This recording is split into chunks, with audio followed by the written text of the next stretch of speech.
की बात है कि हम उस ऐतिहासिक घड़ी का हिस्सा बन चुके हैं कि जब बहुप्रतीक्षित अटल टनल रोहतांग का उद्घाटन माननीय प्रधानमंत्री जी के कर कमलों द्वारा संपन्न हुआ है। अब मैं माननीय प्रधानमंत्री जी से अनुग्रह करता हूं कि वह अपने अनुभवों और विचारों से हमारा मार्गदर्शन करें।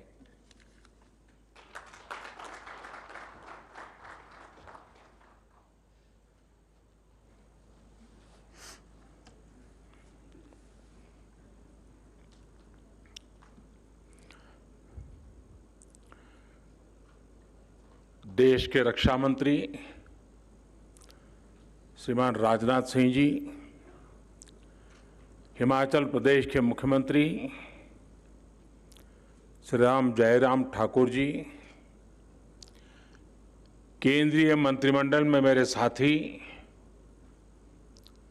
हिमाचल नो छोकरो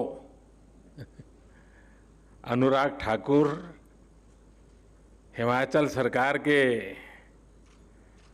मंत्रीगण, अन्य जनप्रतिनिधिगण, chief of defence staff general Bipin Rawat ji, army chief, रक्षा मंत्रालय, बॉर्डर रोड ऑर्गेनाइजेशन से जुड़े सभी साथी और हिमाचल प्रदेश के मेरे भाइयों और बहनों, आज का दिन बहुत ऐतिहासिक है। आज सिर्फ अटल जी का ही सपना नहीं पूरा हुआ है, आज हिमाचल प्रदेश के करोड़ों लोगों का भी दशकों पुराना इंतजार खत्म हुआ है। मेरा बहुत बड़ा सौभाग्य है कि आज मुझे अटल टनल के लोकार्पण का अवसर मिला है। और जैसा अभी राजनाथ जी ने बताया, मैं यहां संगठन का काम देखता था। यहां के पहाड़ों, यहां की वादियों में अपना बहुत ही उत्तम समय बिताता था। और जब अटल जी मनाली में आके रहते थे तो अक्सर उनके पास बैठना, गपशप करना, और मैं और धूमल जी एक दिन चाय पीते पीते इस विषय को बड़े आग्रह से उनके सामने रख रहे थे। और जैसा अटल जी का विशेषता थी, वो बड़ी आंखें खोल करके हमें गहराई से पढ़ रहे थे कि हम क्या कह रहे हैं। फिर मुंडी हिला देते थे, हाँ भाई, लेकिन आखिरकार जिस बात को लेकर मैं और धूमल जी उनसे लगे रहते थे, वो सुझाव अटल जी का सपना बन गया, संकल्प बन गया, और आज हम उसे एक सिद्धि के रूप में अपनी आंखों के सामने देख रहे हैं। इससे जीवन का कितना बड़ा संतोष हो सकता है, आप कल्पना कर सकते हैं। अब से पहले, कुछ मिनट पहले, हम सब ने एक मूवी भी देखी और मैंने वहां एक पिक्चर गैलरी भी देखी, the making of Atal tunnel. अक्सर लोकार्पण की चकाचौंध में वो लोग कहीं पीछे रह जाते हैं जिनके परिश्रम से ये सब संभव हुआ है। अभेद्य पीर पंजाल का उसको भेद कर एक बहुत कठिन संकल्प को आज पूरा किया गया है। इस महायज्ञ में अपना पसीना बहाने वाले, अपनी जान जोखिम में डालने वाले मेहनतकश जवानों को, इंजीनियरों को, सभी मजदूर भाई बहनों को आज मैं आदरपूर्वक नमन करता हूं। साथियों, अटल टनल हिमाचल प्रदेश के एक बड़े हिस्से के साथ साथ नए केंद्र शासित प्रदेश लेह लद्दाख की भी लाइफलाइन बनने वाला है। अब सही मायनों में हिमाचल प्रदेश का ये बड़ा क्षेत्र और लेह लद्दाख देश के बाकी हिस्सों से हमेशा जुड़े रहेंगे, प्रगति पथ पर तेजी से आगे बढ़ेंगे। इस टनल से मनाली और केलोंग के बीच इसकी दूरी 3-4 घंटे कम हो ही जाएगी। पहाड़ के मेरे भाई बहन समझ सकते हैं कि पहाड़ पर 3-4 घंटे की दूरी कम होने का मतलब क्या होता है। साथियों, लेह लद्दाख के किसानों, बागवानों, युवाओं के लिए भी अब देश की राजधानी दिल्ली और दूसरे बाजार तक उनकी पहुंच आसान हो जाएगी, उनका जोखिम भी कम हो जाएगा। यही नहीं, ये टनल देवधारा हिमाचल और बुद्ध परंपरा के उस जुड़ाव को भी सशक्त करने वाली है जो भारत से निकलकर आज पूरी दुनिया को नई राह, नई रोशनी दिखा रही है। इसके लिए हिमाचल और लेह लद्दाख के सभी साथियों को बहुत बहुत बधाई। साथियों, अटल टनल भारत के बॉर्डर इंफ्रास्ट्रक्चर को भी नई ताकत देने वाली है। ये विश्व स्तरीय बॉर्डर कनेक्टिविटी का जीता जागता प्रमाण है। हिमालय का ये हिस्सा हो, पश्चिम भारत में रेगिस्तान का विस्तार हो, या फिर दक्षिण और पूर्वी भारत का तटीय इलाका, ये देश की सुरक्षा और समृद्धि दोनों के बहुत बड़े संसाधन है। हमेशा से इन क्षेत्रों के संतुलित और संपूर्ण विकास को लेकर यहां के इंफ्रास्ट्रक्चर को बेहतर बनाने की मांग उठती रही है, लेकिन लंबे समय तक हमारे यहां बॉर्डर से जुड़े इंफ्रास्ट्रक्चर के प्रोजेक्ट या तो प्लानिंग के स्टेज से बाहर ही नहीं निकल पाए, या जो निकले वो अटक गए, लटक गए, भटक गए। अटल टनल के साथ भी कभी कभी तो कुछ ऐसा महसूस भी हुआ है। साल 2002 में अटल जी ने इस टनल के लिए अप्रोच रोड का शिलान्यास किया था।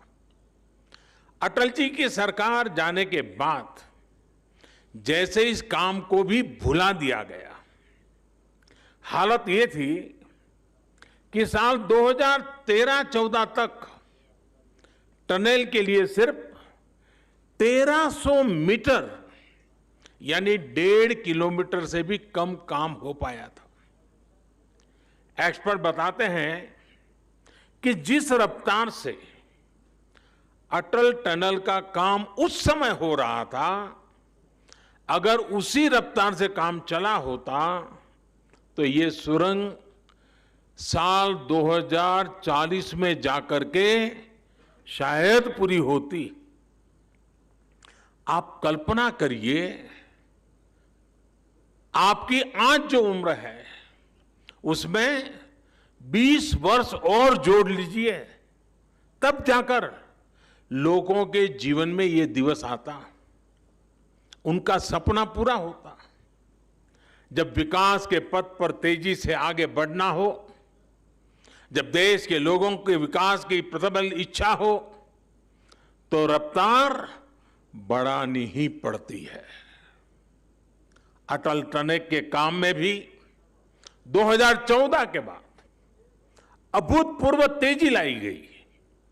बीआरओ के सामने आने वाली हर अड़चन को हल किया गया।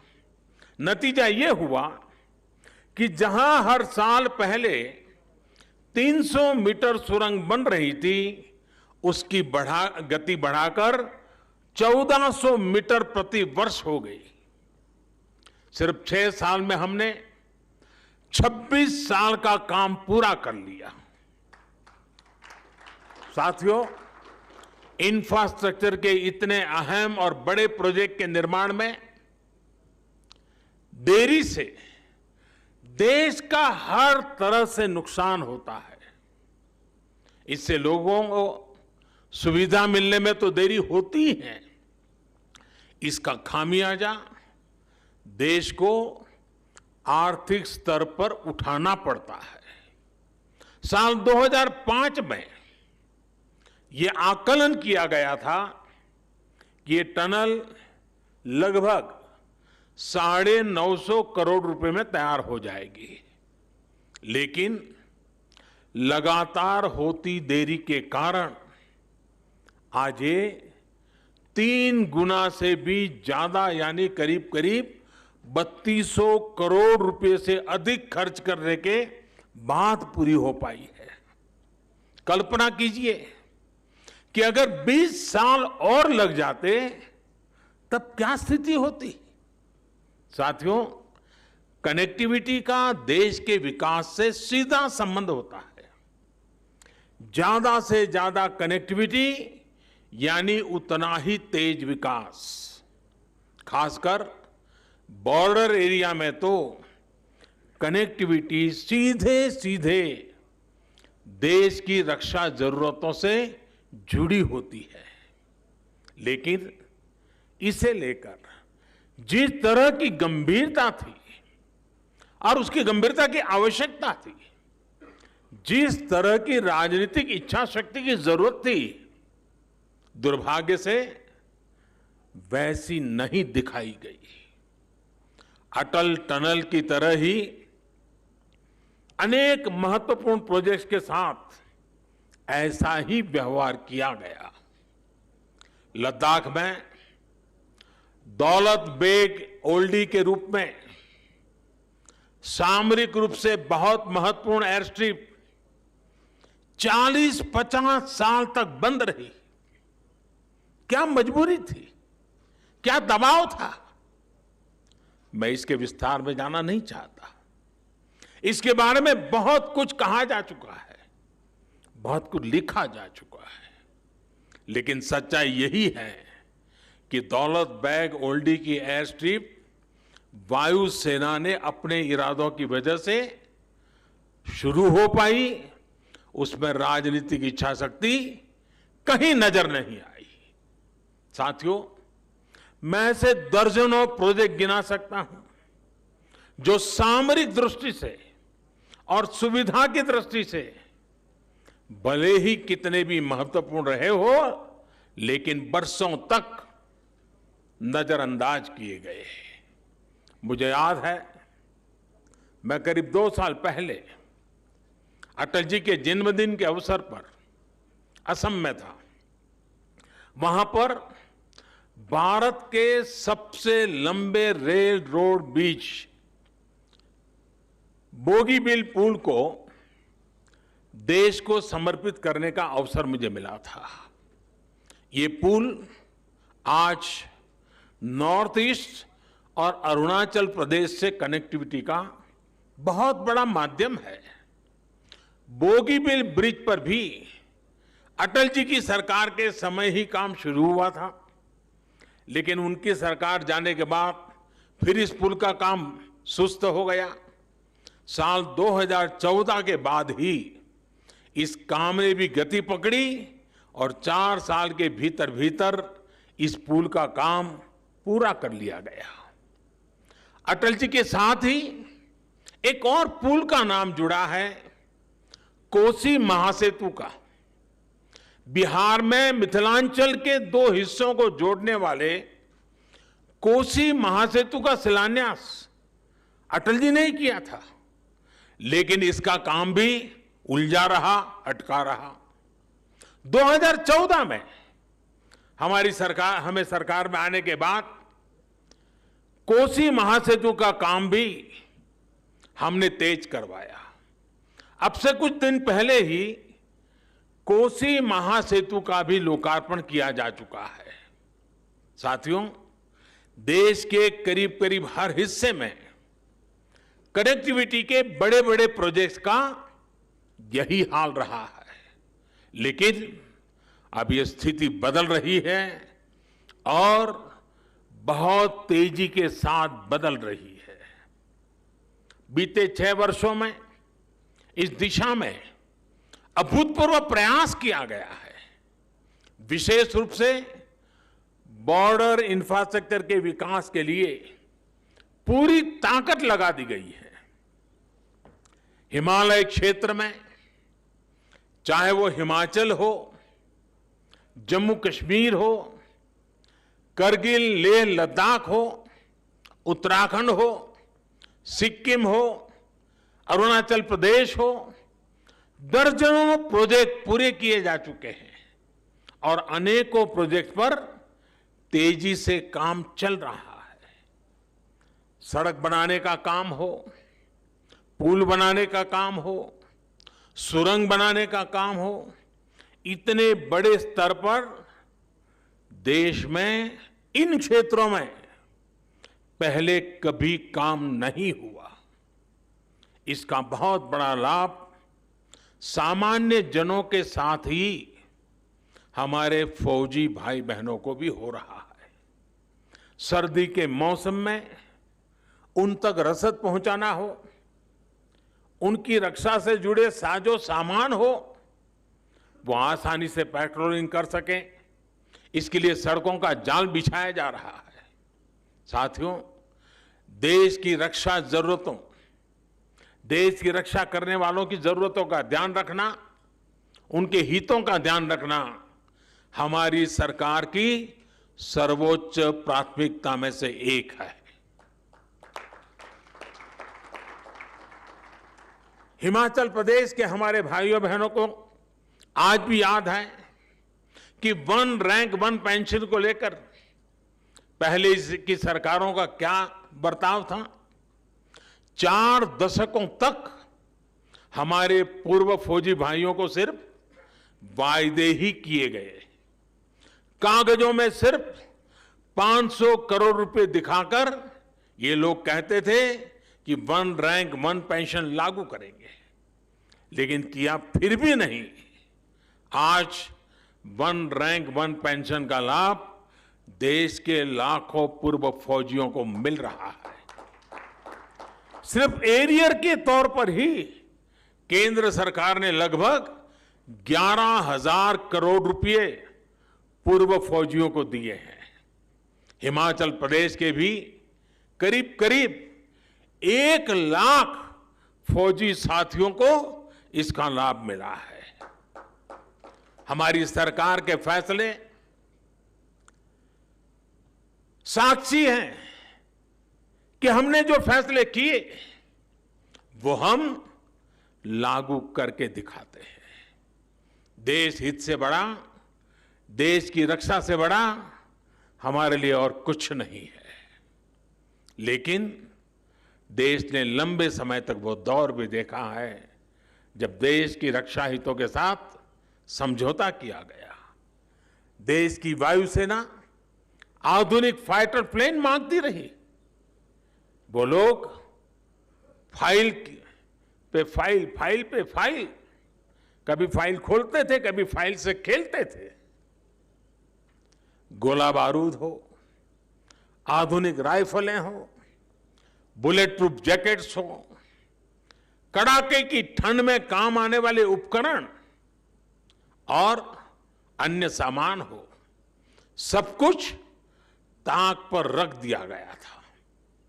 एक समय था जब हमारी ऑर्डिनेंस फैक्ट्रियों की ताकत अच्छों के होश उड़ा देती थी, लेकिन देश की ऑर्डिनेंस फैक्ट्रियों को अपने हाल पर छोड़ दिया गया।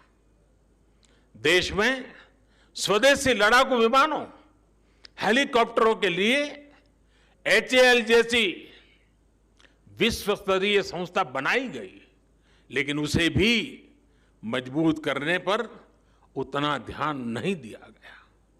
बरसों तक सत्ता में बैठे लोगों के स्वार्थ ने हमारी सैन्य क्षमताओं को मजबूत होने से रोका है, उसका नुकसान किया है। जिस तेजस लड़ाकू विमान पर आज देश को गर्व है, उसे भी इन लोगों ने डिब्बे में बंद करने की तैयारी कर ली थी। ये थी इन लोगों की सच्चाई, ये है इन लोगों की सच्चाई। साथियों, अब आज देश में ये स्थिति बदल रही है। देश में ही आधुनिक अस्त्र शस्त्र बने, मेक इन इंडिया हथियार बने, इसके लिए बड़े रिफॉर्म्स किए गए हैं। लंबे इंतजार के बाद चीफ ऑफ डिफेंस स्टाफ की व्यवस्था अब हमारे सिस्टम का हिस्सा है।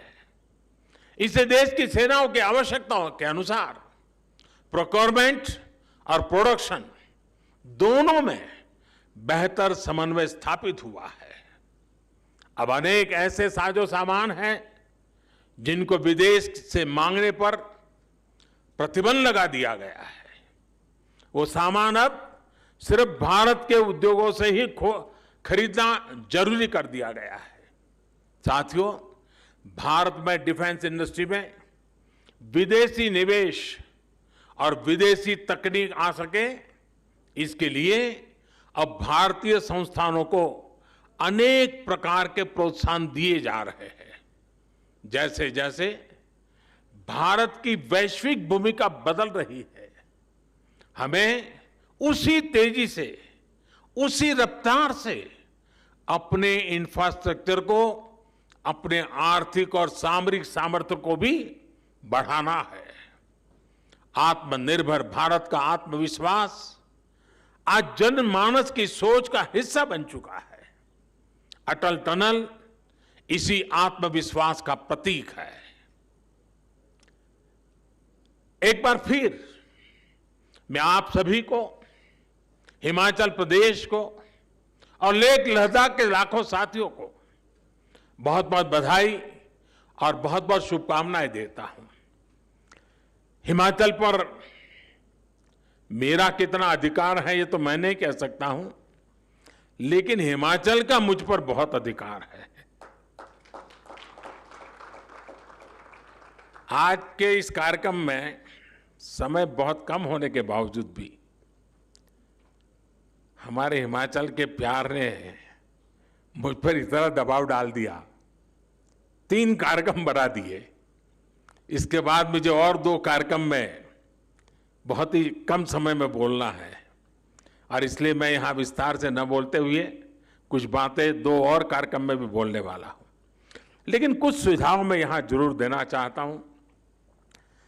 मेरे ये सुझाव भारत सरकार के रक्षा मंत्रालय के लिए भी हैं, भारत सरकार के शिक्षा मंत्रालय के लिए भी है और बीआरओ के लिए स्पेशली भी है। एक, ये टनल का काम अपने आप में इंजीनियरिंग की दृष्टि से, वर्क कल्चर की दृष्टि से यूनिक है। पिछले इतने वर्षों में, जब से इसका डिजाइनिंग का काम शुरू हुआ, कागज पे लिखना शुरू हुआ, तब से लेकर कब तक, अब 1000-1500 लोग ऐसे छांटे, मजदूर भी हो सकता है और टॉप व्यक्ति भी हो सकता है। उसने जो काम किया है, उसका अपना जो अनुभव है, उसको वो अपनी भाषा में लिखे। एक 1500 लोग पूरी प्रोसेस को अगर लिखेंगे, कब क्या हुआ, कैसे हुआ, एक ऐसा डॉक्यूमेंटेशन होगा जिसमें ह्यूमन टच होगा। जब हो रहा था तब वो क्या सोचता था, कभी तकलीफ आई तो उसको क्या लगा। एक अच्छा डॉक्यूमेंटेशन, मैं एकेडमिक डॉक्यूमेंटेशन नहीं कह रहा हूँ, ये वो डॉक्यूमेंटेशन है जिसमें ह्यूमन टच है।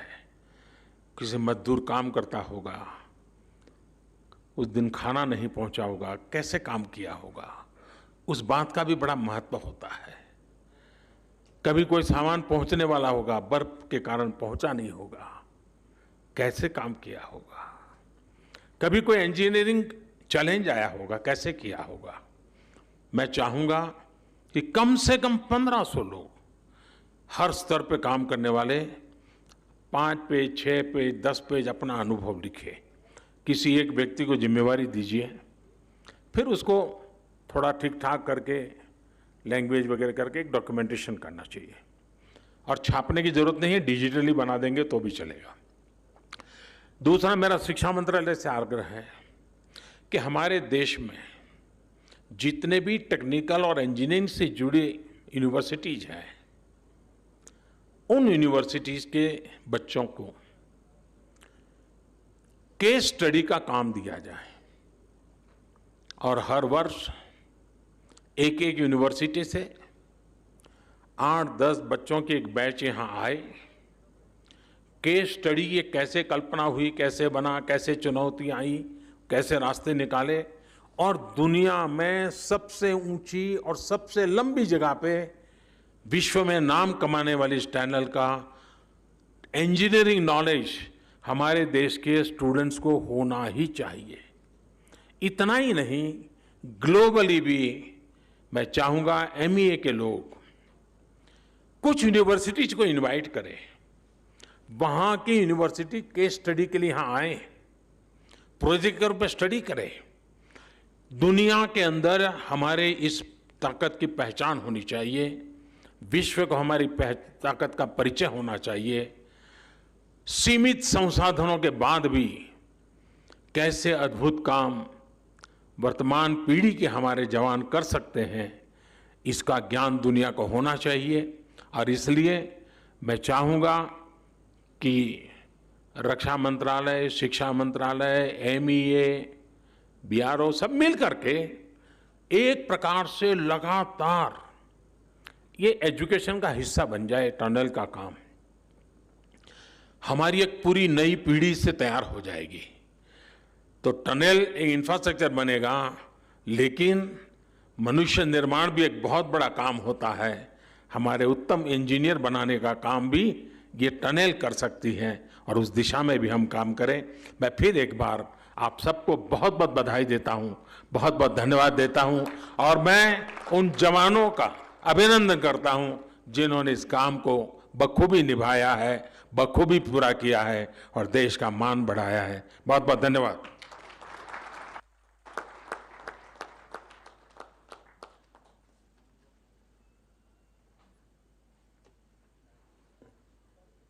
अब मैं माननीय प्रधानमंत्री जी से अनुरोध करता हूं कि वह हिमाचल सरकार द्वारा निर्धारित स्टैंड की तरफ प्रस्थान करें, जहां हिमाचल टूरिज्म की तरफ से एक ब्रीफिंग का आयोजन किया गया है।